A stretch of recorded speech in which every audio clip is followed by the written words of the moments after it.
Friends, நான் தான் வேறு கார் பேசுகிறேன். இன்றைக்கி தான் வண்டி பார்க்க போனால் அந்த BMW தான். பெல்ட்டு ஆர்டர் போட்டு இன்றைக்கி தான் வந்துட்டு. இதோட ப்ரைஸ் பார்த்திங்கன்னா 9000 கிட்டே வந்தது. பெல்ட்டு பழைய பெல்ட்டு பார்த்திங்கன்னா அது கரெக்டாக இருக்குது. அந்த பெல்ட்டு எப்படி ட்ரைவ் ஆகும்னா, நம்ம மோட்டரோட புல்லிங் நம்ம எவ்வளோ டார்க் கொடுக்குறோமோ அந்த டைரெக்ஷனில் ரேக்கை வந்து ஃப்ரீயாக இது லோட் பண்ணி கொடுக்குறது தான் இதோட வேலையே.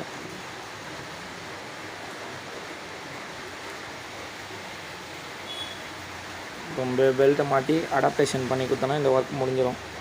இது கம்பெனியில் போயிருக்கிறாங்க. கம்பெனியில் வந்து ரேக்கே மாற்றணும்னு சொல்லியிருக்கிறதுனால நம்மக்கிட்ட எடுத்துகிட்டு வந்தாங்க. நம்ம செக் பண்ணி பார்த்துல வெறும் பெல்ட்டு மட்டும் மாற்றிக்கலாம் அப்படின்னு சொன்னோம். உங்களுக்கு BMW ஸ்பேரு ஏன்னா லக்ஸரி வண்டி ஸ்பேர் வேணுன்னா கூட நம்ம அரேஞ்ச் பண்ணி கொடுக்கலாம் அவுட் சைட்லேருந்து. Okay friends.